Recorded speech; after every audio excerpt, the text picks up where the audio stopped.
I work first for the Anti-Monopoly Commission in Germany and later on for the European Energy Exchange, more precisely for Powernext, who's operating the European gas markets, and was working there on the business development of exchanges within Europe and outside of Europe.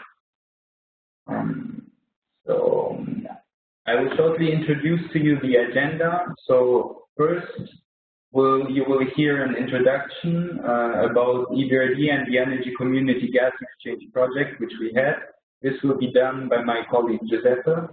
I will then continue with the topic of what is a gas exchange and how does it work. I will show you some examples of the European market development, explain important developments in Ukraine for the gas exchange establishment, and finally we will conclude. And hopefully at the conclusion we will have Eric joining us because he wanted to do a keynote speech on our project. So I will hand over the floor to Giuseppe now. Thank you very much, Gregor, for the introduction. And I would also like to welcome virtually all the participants to this webinar, and also to extend, thank you for the energy community for working together in this initiative and inviting us to present on this project, which is an important project for us. And I think we are really happy to work with the energy community on this one.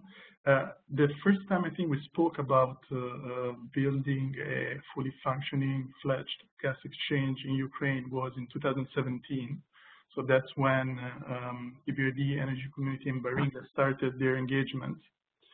And I think it was a natural combination of work to work both on the regulations that are needed and for the scope of improving the investment climate in Ukraine. The outcome of that work was a blueprint, a strategic roadmap that highlighted all the steps that are needed from the policy and regulatory framework point of view in first instance to create an enabling environment for having a gas exchange in Ukraine.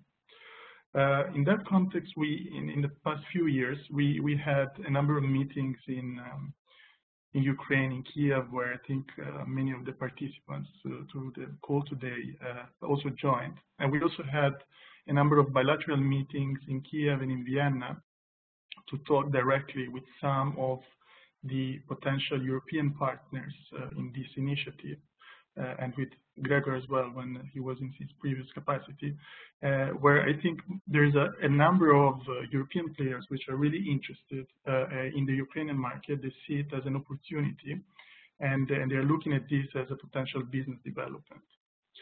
So the initiative was quite well supported, although we have to say that by the end of last year, I think there was a slowdown in the progress, which was due to mostly for the political environment in Ukraine with elections and also with major reforms in the gas market, which are quite supportive of the gas exchange, but I think at that point in time also took most of the attention and most of the stamina, I would say, of the reformers in the sector, and therefore the initiative slowed down a little bit, but at the same time, I think the reason why we're having this webinar today is that we really believe that with these market reforms and with the emerging of Ukrainian energy exchange on the market, there is a momentum for pushing this forward.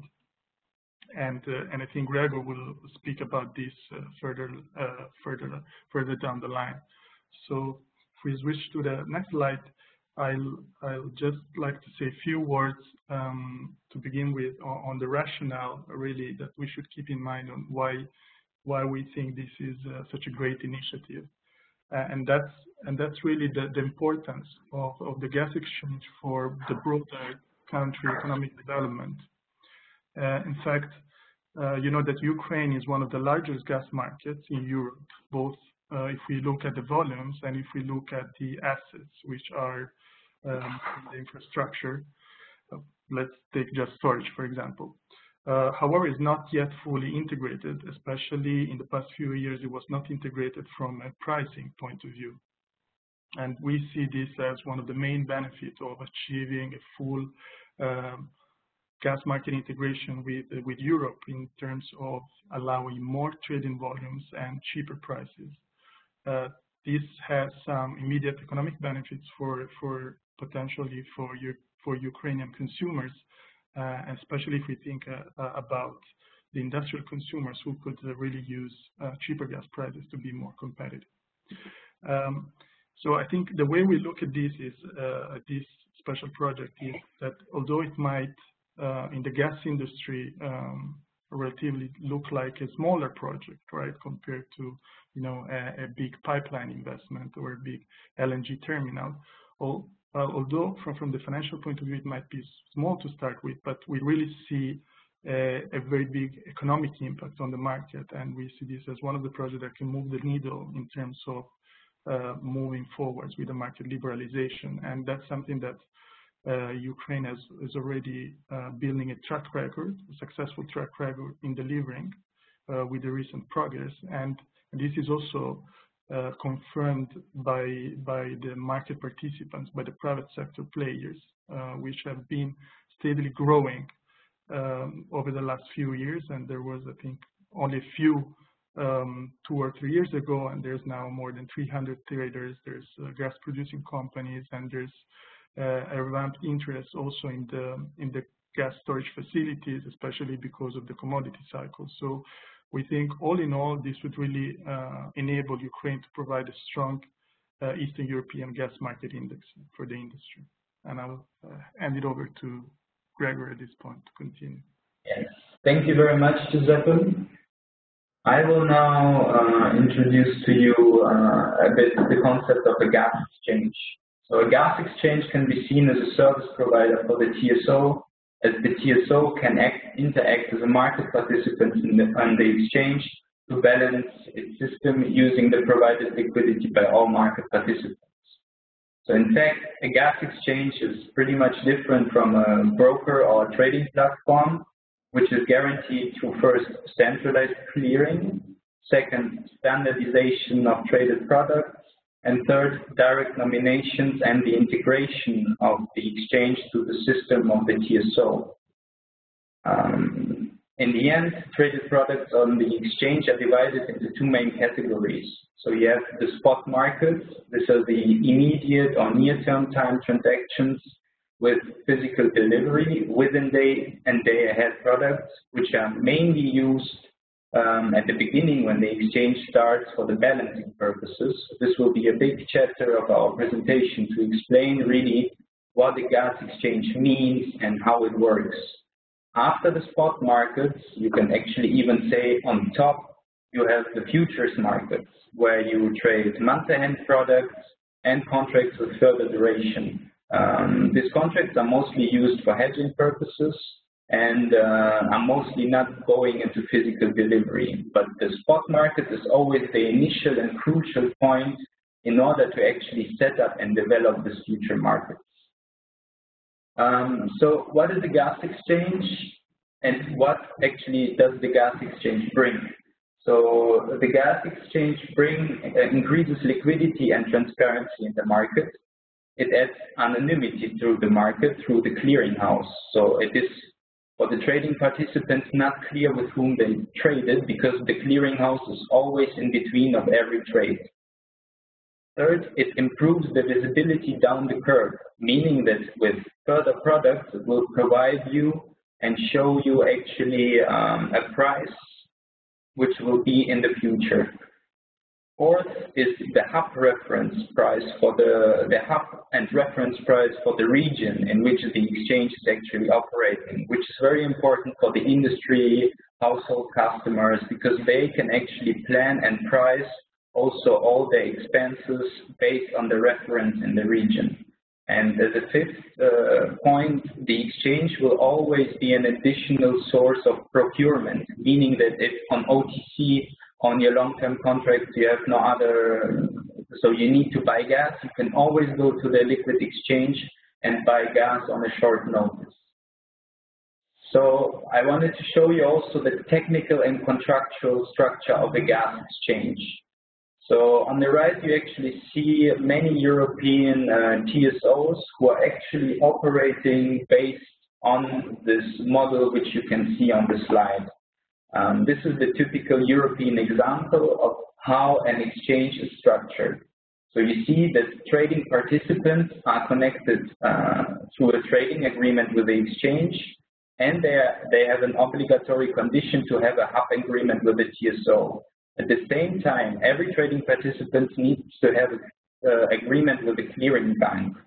And the exchange is connected through a relationship based on a clearing license and clearing rules to the clearing house, which is in most cases also owned by the exchange, but is a separate entity. The clearing house is finally connected to the TSO and has a hub agreement and also a specific shipper agreement, meaning that when trades are happening on the exchange, the trading participants are not trading with each other, but they are trading through the clearing house. So trading participant A will trade with B, but C, the clearing house, will be in the middle of every trade. And C, the clearing house will send the nomination to the TSO, and the specific shipper agreement means also that the clearing house is not paying any fees in order to deliver this gas. And so with this, you actually create an automated functioning market, which is secured because the clearing house is taking the risk of the default of the market participants and is also providing a transparent, a strong market price index. So coming to the example of the European market development, as we see, it always follows the same approach. At the beginning, you see a deregulation in the wholesale market and in the retail market. At the second step, you mostly see in every market an independent network operator and the simplification of network schemes. At the third part, mainly OTC starts to develop with active brokers. Actually, what we see in Ukraine is that we are at the moment at this third stage. The fourth stage would be the establishment of a balancing platform, which then actually is developing in a cleared exchange-traded spot market. Based on this spot market, it is possible to develop a derivatives market because the spot market gives always the indication and the technical possibility to develop a futures market for trading. And we have indicated and saw that especially on these three last points, support in Ukraine is needed.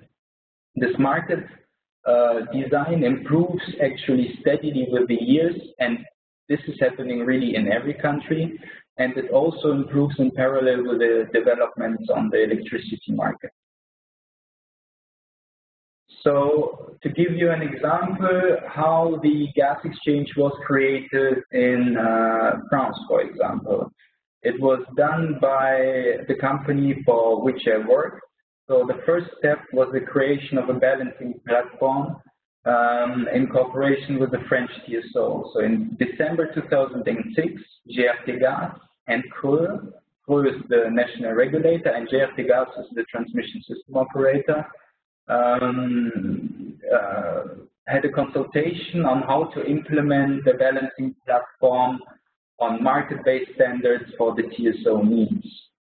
In 2007, PowerNext actually launched this platform together with the GRT Gas. At that time, PowerNext only designed this platform solely for the dedicated needs of the TSO, meaning that it was a one-to-one connection. So the market participants could trade with the TSO in order to balance their position. And this was done through 2 auctions per day. The within-day auction started at 11:15 and the day-ahead auction started at 4:15. The second step was actually then the launch of the gas exchange as such. Here, with 40 market participants, PowerNext made an in-depth study and created then in November 2008 the physical gas exchange, where they have introduced also a clearing system in order to actually enable this process. This was then a continuous market, trading 24/7, And the spot market was created also together with futures, months, quarters, seasons, and calendars. So the next slide is actually showing you what happened out of this development, because as you can see now, this is the leading European platform for gas trading and is covering the majority of the most important gas hubs in Europe.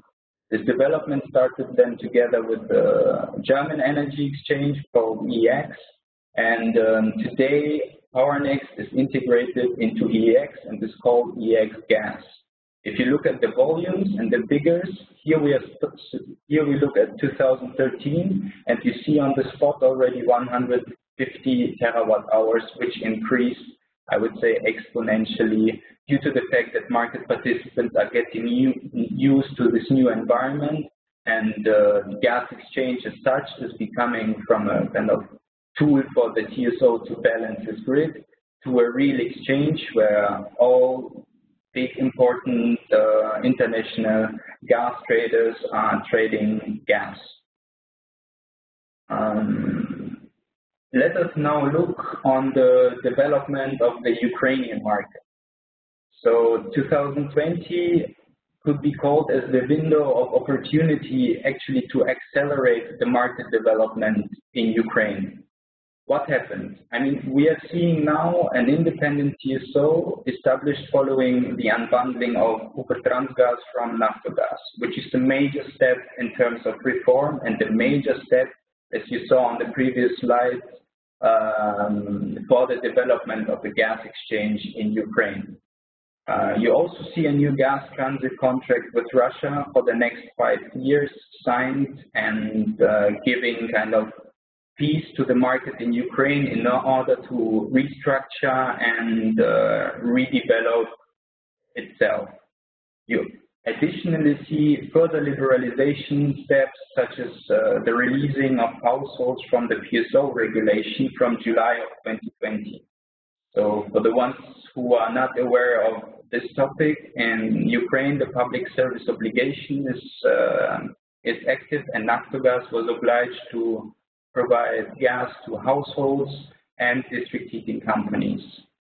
From July 2020, this public service obligation on household supplies will be removed, and this amount of gas can actually also flow to the wholesale market and provide again the next step for liberalization. We are talking here about around 7.5 to 8 BCM of gas, which could be added to the free market. Additionally, we saw that daily balancing was introduced in 2019, but the problem is here that an accurate balancing platform is missing.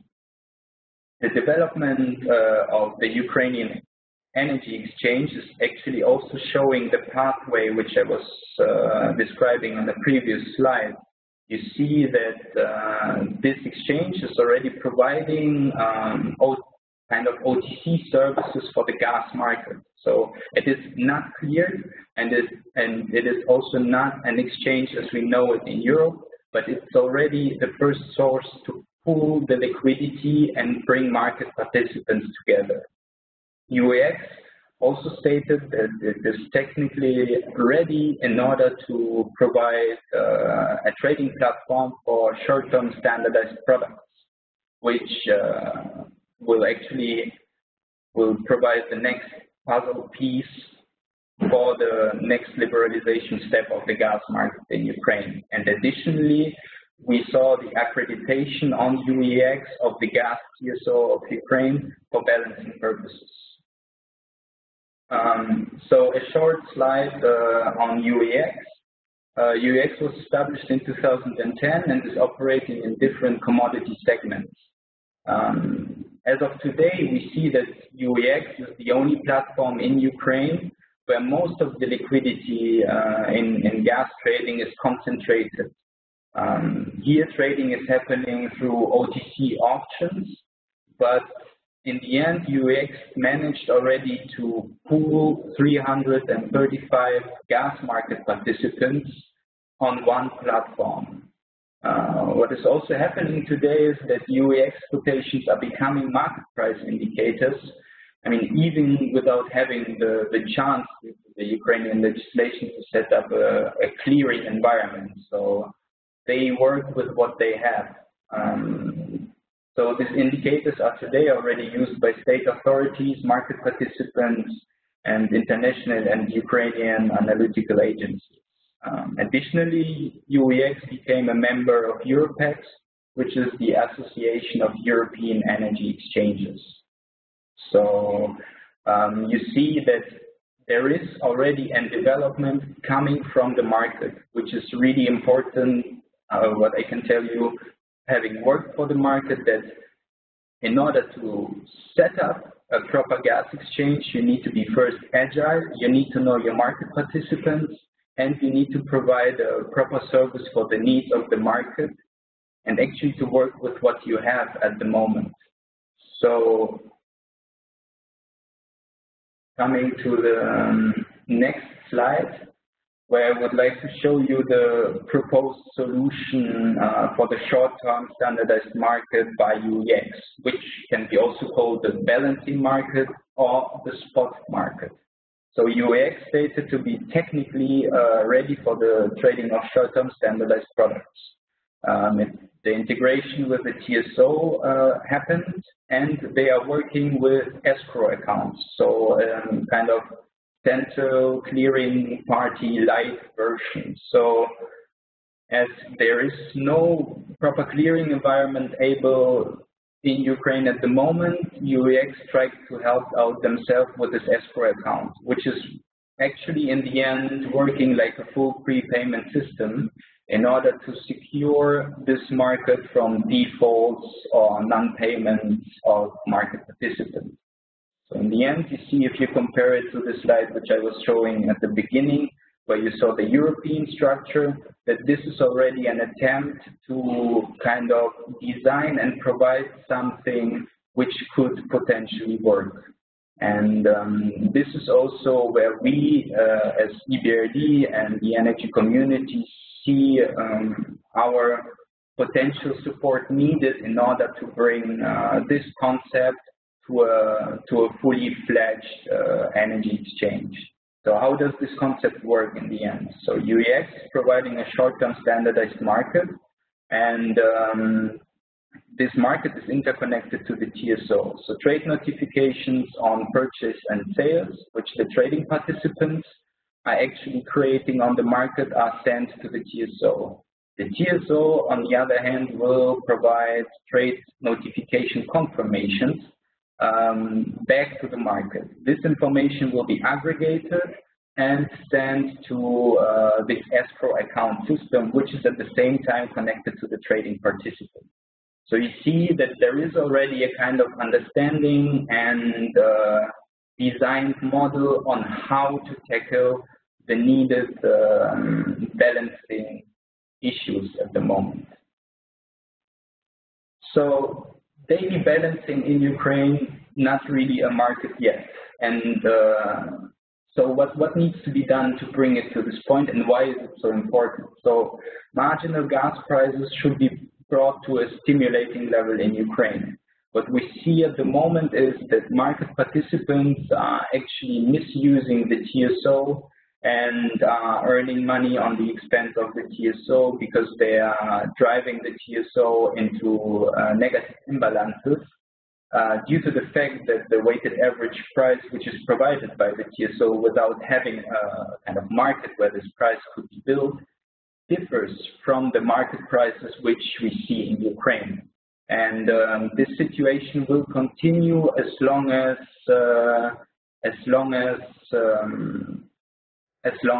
the balancing market will be created. So we see that the TSO shows support the liquidity on the platform of UEX and take part in daily trading, sell and buy.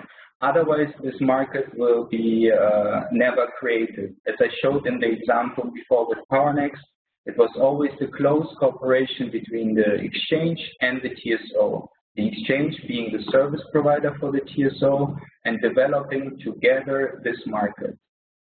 Market participants will then be able to balance themselves on the market and provide a spot market index price. For this, also the tolerance limit should be decreased. We see at the moment that there is a tolerance of 10% in the Ukrainian market for the balancing purposes. In Europe, we mostly talk about sometimes even 0 or 2.5%. So this tolerance needs to be lowered in order to encourage the participants to balance themselves. So the fourth point is actually then that this daily balancing on the market is the necessary precondition for the creation of the spot market. And the main and most effective method for determining the level of marginal prices is the trading platform. So what are then actually the remaining showstoppers at the moment, and why is this not working?